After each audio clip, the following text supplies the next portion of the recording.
This week, Jews have been celebrating Shavuot, a festival for the wheat harvest and a celebration of the gift of the Torah.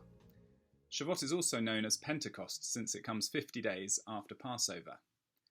This time is significant for Christians too, because it was at a Pentecost gathering that a new era began, a moment that some have called the birth of the Church. The Acts of the Apostles records that the gathered followers of Jesus were filled with the Holy Spirit and began to speak in other languages as the Spirit gave them ability.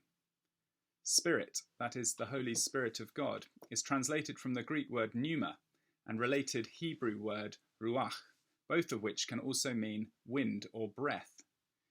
Just as Jesus had earlier breathed on his disciples and filled them with the Spirit, at Pentecost his followers were literally inspired as they breathed in the breath, the Spirit, which is life and love.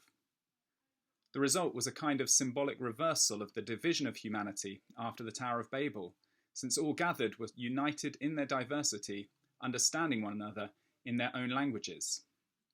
The idea of breath is an evocative one at this present time. We could think of those living in normally polluted cities for whom lockdown has literally meant a breath of fresh air. Or we might think of those depending on mechanical ventilators to take each breath, or even the experience of trying not to breathe on others and wearing face masks. This week, however, we can't help but think about the final words of George Floyd as he was pinned down under the knee of a police officer. "I can't breathe," was his cry as he was brutally killed. I haven't watched the video of George Floyd's murder, nor do I want to watch him or any other person being killed. George Floyd is not a type to be shared for shock value, but was a person who has grieving family and friends. Yet I am glad that a recording was made, glad if this can play a role in promoting justice regarding his killing, and also raise awareness of the need to do something about systemic racism. The need for awareness and action is not confined to America. As Akala writes in his 2019 bestseller Natives, Black Lives Matter protest a history of racialized violence in the USA, Britain and elsewhere, where white vigilantes and police literally get away with killing black people because in the not-so-distant past, black people were thought to be, and legally classified, as subhuman.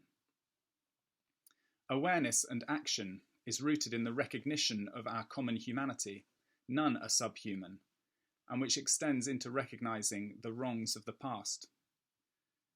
This Pentecost, may we all breathe deeply of the Spirit who brings unity in our diversity.